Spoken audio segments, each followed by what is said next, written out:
R$11. Soltou as ações a R$11, chegou a R$1,80. Como um papel como esse vai integrar uma carteira de dividendo? E eu fico feliz que houve esse crescimento, porque na realidade esses papéis que a gente comentou, realmente eles são papéis que produzem e oferecem um bom dividendo. Aqueles que me ouvirem, pode ser que vão para frente. Que não ouvir, vão para trás. Fazer o quê? É o que eu posso falar para todo mundo. Tomara que todos sigam a trajetória que eu segui e possam futuramente falar o que eu estou falando agora. É o que eu gostaria que todos fizessem. Em 2023 e 2024, eu comecei a fazer uma substituição. Hoje eu tenho uma posição boa de Vibra, né? Que eu tinha 3, Vibra, Cosan e Ultrapar. Então eu eliminei a Ultrapar, tá entendendo? Eu andei comprando mais. Eu tinha uma posição bem modesta de AES Tietê. Quando mudou para AES Brasil, eles mudaram a estrutura da empresa. Eles tinham, por exemplo, uma base acionária de 3 bilhões e 600. Eles diminuíram essa base acionária para 600 milhões de ações. O que vai acontecer? Se ela desse um lucro, vamos supor, de 100 mil reais, ela ia ter que ratear esse lucro em 3 bilhões e 600 milhões de ações. Agora, se ela der um lucro de 100 milhões, ela vai ratear entre 600 milhões só. Mas eles fizeram uma coisa que o brasileiro, o analista brasileiro não dá valor, tá entendendo? Começar a investir em eólica solar. Então o que vai acontecer? O dividendo vai crescer? Não, tá entendendo? O dividendo não vai crescer. Ele vai ser o mesmo, só que o rateio vai ser mais significativo. Por quê? Porque ela reduziu a quantidade de ações. Eu estou comprando agora a Caixa de Seguridade e eu andei comprando também ações de uma outra empresa chamada Auren. Já fiz uma posição boa também. Hoje ela está 13,50 parece hoje. Só que agora em 2023, ela deu R$3 de dividendos, né? Então, é uma das minhas rendas fixas. A Auren é uma da renda fixa, não é renda variável. E outra, ela tem um compromisso, né?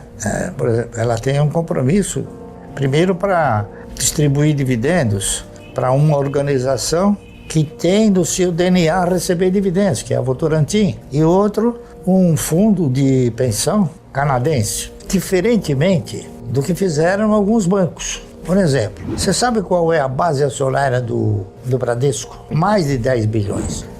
Quase 10 bilhões e 700 milhões. Se você paga 25% do seu resultado, quanto você precisaria dar de resultado para contemplar 11 bilhões de ações? Então você pega 11 mais 11 dá 22, e aí são 50%. Mais 11 dá 40 milhões. O banco tinha que dar um lucro de 40, 45 milhões, né? Para poder dar o quê? R$1. Para poder dar R$1. Ele não vai dar isso, não é? Eu tenho colocado Caixa de Seguridade. Seguro, né? Eu acho que a Caixa tem um potencial muito bom de consolidar essa empresa através do seguro que ela desenvolve, né? E ela está performando bem. Eu acompanho os resultados trimestrais e os resultados trimestrais estão evoluindo bastante, né? Todo financiamento de casa própria tem um seguro. Então eu interpreto que, como tem acontecido uma série de movimentos positivos na área imobiliária, eu acredito que ela deva performar bem. Eu só compro quando ela cai, e lamentavelmente não está caindo, né? A gente fica chateado, mas tudo bem.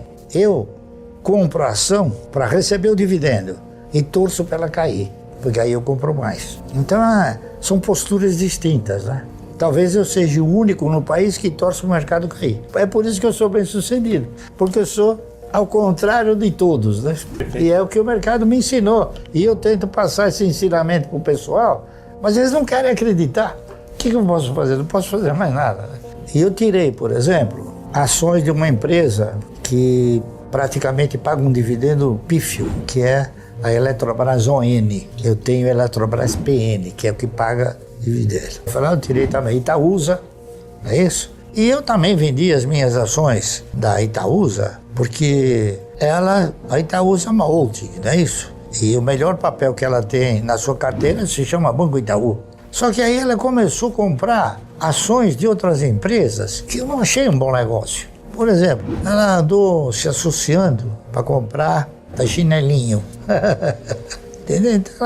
Então ela comprou um produto de chinelinho. Não, mas ela fez uma parceria, se não me falha a memória, com uma empresa de distribuição de gás. E ela fez também uma parceria com a CCR, parece. Então eu achei que essas parcerias, porque tanto a Alpargata como a empresa que ela comprou de gás, como a CCR, eles pagam um dividendo pífio, tá entendendo? Então nunca irá aumentar o dividendo dela. Então eu peguei e vendi. Com isso eu comprei outras, é claro, né? Outro papel que eu tirei da minha carteira, que foi passando para outros, né? É a Sabesp, tá entendendo? Porque eu não acredito a Sabesp nesse preço, não acredito que ela possa ser um bom investimento nesse preço. Eu comprei Sabesp a 3, 4, 6, 7, 8 reais, aí sim. Mas, e o dividendo dela era melhor, porque o lucro também era maior. Agora o lucro diminuiu muito, o dividendo passou a ser pífio, tá entendendo? Eu vendi ações de uma empresa chamada Ultrapar, porque eu tinha 3 posições do mesmo segmento, Vibra, Cosan e Ultrapar. Então eu eliminei uma, certo? Porque a Ultrapar passou a ter uma distribuição de dividendos mais assim, tímida, não é isso? Então eu desfiz a minha posição. Então eu tinha também um pouco de ações da BB Seguridade. Então a BB Seguridade custa 33, 34. Eu troquei uma por 3, tá certo? Dividendo é uma coisa que ela é importante para a empresa distribuir, é importante para o compromisso da empresa. Quando eu digo compromisso é o seguinte, por exemplo, a Klabin tem um compromisso de pagar dividendo para o pessoal todo da família, não é isso? O Santander tem compromisso de pagar dividendo para quem? Para a Espanha. E outras mais, né? A Vale do Rio Doce tem compromisso de pagar dividendo para os fundos de pensão. A S Brasil tem compromisso de pagar dividendo para a S Corporation. Então, a base acionária é um indicador de quanto poderá ser o dividendo. O Itaú, depois que ele aumentou significativamente a sua base acionária, que hoje, se me falha a memória, uns 7 bilhões e alguma coisa, ele diminuiu, ele reduziu. A Itaúsa, a base acionária dela, acho que é 8 ou 9 bilhões de ações. Então, ela precisa dar um lucro muito grande, ela precisa ter um crescimento muito grande, tá? Para poder remunerar bem. E eu fico feliz que houve esse crescimento, porque na realidade esses papéis que a gente comentou, realmente eles são papéis que produzem e oferecem um bom dividendo, não é isso? Então, eu acho que eu me sinto até feliz por muita gente ter escutado o que eu falo, porque na verdade faz parte da minha carteira o Banco do Brasil, né? Desde 1971, 72. E se for possível ainda eu compro um pouco mais, mas é que não dá crise, o Banco do Brasil não tem crise. A gente fica torcendo, né, por alguma coisa, mas lamentavelmente ele está melhorando os dividendos, né, melhorando o lucro. Então, todos os anos eu aumento a posição de ações na minha carteira. Então, mesmo que o dividendo seja um pouco menor, eu tenho mais ações para receber dividendo. Então, isso é uma prática que eu desenvolvo e mantenho sistematicamente. Eu pensei assim: o que o cidadão precisa fazer para se aposentar? Ele precisa contribuir com a Previdência durante 30 anos, né?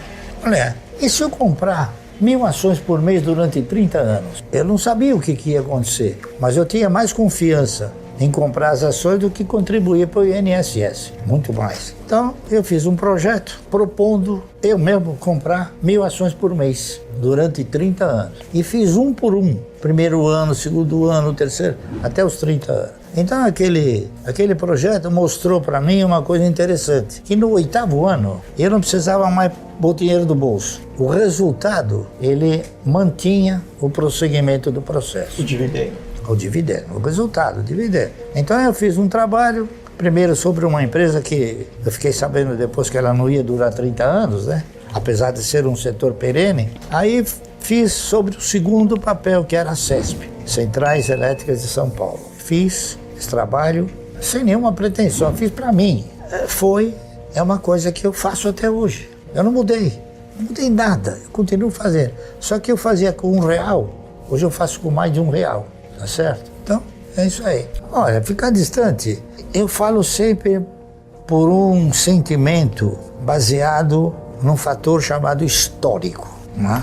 Qual é o histórico das empresas de aviação? É um histórico que realmente não anima ninguém, não é isso? Então, é um histórico que realmente é um histórico que não recomenda.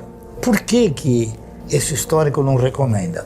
Porque o administrador de uma empresa de aviação, ele não depende só da capacidade dele. Ele depende muito, por exemplo, da ANAC. Hoje a ANAC, antes não era a ANAC. Então, você tinha um outro órgão aí que controlava também. Você tem o problema do combustível, você tem o problema do poder aquisitivo do cidadão. Tem uma série de problemas que eles estão diretamente ligados a isso. Porque aqui no Brasil, por exemplo, nós tínhamos a Real Transportes Aéreos, uma empresa antiga. Depois aí nós tínhamos uma empresa internacional que chamava Panair do Brasil, quebrou. A Real quebrou. Aí a Panair foi sucedida pela Varig, que quebrou. Tinha a Transbrasil quebrou. A Cruzeiro quebrou. Cruzeiro do Sul quebrou. A VASP quebrou. A TAM quebrou. Só que não deixaram ela quebrar, ela rachou. Aí ficou Latam, se uniu, né? Então eu achei que o setor de aviação é um setor que não inspira essa credibilidade de distribuir dividendos como as demais. Porque eu interpreto o seguinte, uma ação, ela vale aquilo que ela consegue remunerar. O resto é fantasia, tá entendendo? Fantasia. Então, naquele preço de mais de R$100, Magazine Luiza não ia poder sustentar uma remuneração compatível com aquele preço. E aí eu disse o seguinte, não é a Magazine Luiza que vai quebrar, é o setor de varejo, tá certo? Então aí eu citei uns 20, Casa Anglo, que é o MAP, Mesbla, Sloper, Clipper, Ultralar, e vai por aí afora. Eu nunca fui nada contra essas ações, nem contra essas empresas. Quando me perguntaram o que eu achava do Magazine Luiza, foi porque o Magazine Luiza ela foi alvo de um crescimento inacreditável. Quer dizer, um crescimento talvez que potencializou o preço da ação até um determinado valor que ela ela não tinha condições de remunerar. Você quer ver uma outra coisa que não paga bom dividendo? São os shoppings, porque ficou muito caro. Então, os shoppings pagam um dividendo pífio, tá certo? Que também é varejo, né? Construtoras também, elas não inspiram essa... Porque a construtora ela não tem patrimônio. Ela não tem patrimônio fixo. Não é que nem a Klabin, que tem um patrimônio fixo, que é Suzano, né? E aí, tudo aquilo que é passível, né, de um problema, eu fui exorcizando. Então, construção, onde há turismo, então. Qual é o histórico das empresas de turismo? Todas elas quebraram. A maior que funcionou até pouco tempo atrás, na Inglaterra, quebrou também. Então, a CVC quebrou também. Só que o grego pegou e comprou de novo a CVC, né? Ele vendeu, agora ele comprou de novo. Aí ele acabou comprando, porque ele fez uma injeção e ficou dono de novo, né? E é isso aí. Então o que acontece? O mercado me ensinou uma coisa interessantíssima que as pessoas são difíceis de assimilar. Eu assimilei rápido. Dividendo você ganha por quantidade possuída. Então, se você tem como certo que uma empresa vale por aquilo que ela remunera, se essas empresas não remuneram, é óbvio que eu não vou comprar. Tá entendendo? É óbvio que eu não vou comprar. Mas você sabe o que aconteceu? Aconteceu um negócio interessante. Eu acho que para você ser fiel, como eu sou, eu precisei ter alguns aprendizados. Você sabe por quê? Olha, você vê, o meu patrimônio, e é interessante, uma coisa que o mercado me ensinou também, você veja que eu nunca falo que o mercado me ensinou. O mercado me ensinou que você tem que exorcizar o patrimônio. O que é isso? Por exemplo, a minha carteira de ações já chegou a ser 5 bilhões. Aí ela caiu para 4. Perdi 1 bilhão? Não vendi. Tá entendendo? Ao contrário, eu pegava isso de dividendo, agora eu pego isso com a mesma carteira. Então, eu acredito que um dia ela vai chegar lá de novo. Por quê? Porque um dia o mercado vai subir, que nem subiu há um tempo atrás, que a coisa foi um absurdo, né? Coisas, entendeu? Então, às vezes eu vejo o camarada compra uma ação por R$1, ela vai a 90 centavos, o cara se puxa os cabelos, já estou perdendo. Está perdendo o que? Mas o cara não vendeu. É um absurdo o cara falar que está perdendo, né? Então esse cara que procede dessa maneira não é um investidor, ele é um especulador. Ele comprou a ação para que ela suba e ele venda. A minha meta é o dividendo, tá entendendo? E essa meta, ela depende do quê? Ela depende do resultado das empresas. Além do resultado, depende de uma série de circunstâncias, não é isso? Mas mais especificamente do resultado. Então, por exemplo, eu quando era moço, eu queria ter uma Mercedes. Até que eu comprei a Mercedes. Quando eu comprei a Mercedes, eu falei, não, isso aqui não é... Ela te trazia tanta preocupação que acabou não sendo uma satisfação, um pesadelo. Ou e se quebrar isso, não sei o que lá. Porque eu morava num prédio. Eu morava num prédio aqui de frente ao Hospital Oswaldo Cruz, na rua João Julião. E os prédios antigos não tem sacada. A janela já... E tinha o filho de um médico. Nossa, que ele era um terror de menino. Ele devia ter uns 8 ou 9 anos. O camarada, capaz de fazer cada coisa. E o pai dele falava, eu não posso matar o garoto. Ele abria a janela de frente para a rua e urinava na rua. Um terror de menino, entendeu? Ele fazia coisas do arco da velha. Arriscava carro, quebrava vidro. Falei, pô, eu com a Mercedes lá, falei, esse cara vai acabar, né? Então a Mercedes passou a ser um pesadelo. Então depois, acho que menos de um mês eu vendi a Mercedes. Mas eu não sou um cara que gasto por impulso. Se você soubesse quantas vezes o cara tentaram me vender coisa por impulso, eu falava, olha, você acha que é um grande negócio? Eu vou estudar. Não, mas eu vou estudar. Eu não faço nada se não estudar, por impulso. Então eu estudava e falava, pô, isso é um péssimo negócio. Então, com isso, eu fui educando o meu ego, fui administrando o meu ego, e hoje eu domino o meu ego, tá entendendo? Então, em algumas ocasiões, você perguntou das metas, né? A meta talvez possa ser mais importante, a meta de aumentar a posição, do que aspirar o dividendo, porque o dividendo virá de qualquer maneira, tá certo? Então, você aumentando a quantidade de ações, não há dúvida nenhuma que o seu dividendo vai subir. Porque eu tenho, inclusive, dito assim, camarada que tem uma ação, ele ganha uma vez o dividendo. Se eu tiver uma ação, eu vou ganhar uma vez só. Se eu tiver 1000 ações, eu ganho 1000 vezes o dividendo. Se eu tiver 1 milhão de ações, eu ganho 1 milhão de vezes. Então, a essência está em você receber mais dividendos tendo mais ações, tá certo? Então, o que eu fui sentimentalizando na minha vida, eu fui respeitando como um aprendizado. E esse aprendizado eu pratico, respeito, tá certo? E vou vivendo a vida, assim. E com isso eu estou com 85 anos já. Então muitas pessoas já me propuseram negócios, né? Ou você não quer ser meu sócio? Não quero. Pô, Márcio, mas eu tenho um bom negócio. É bom negócio? Me diga uma coisa, me dá mais de 100 mil por dia? Não, então não é um bom negócio para mim. Para você é, mas para mim não é. Entendeu? Então o ego fala mais alto. É isso aí.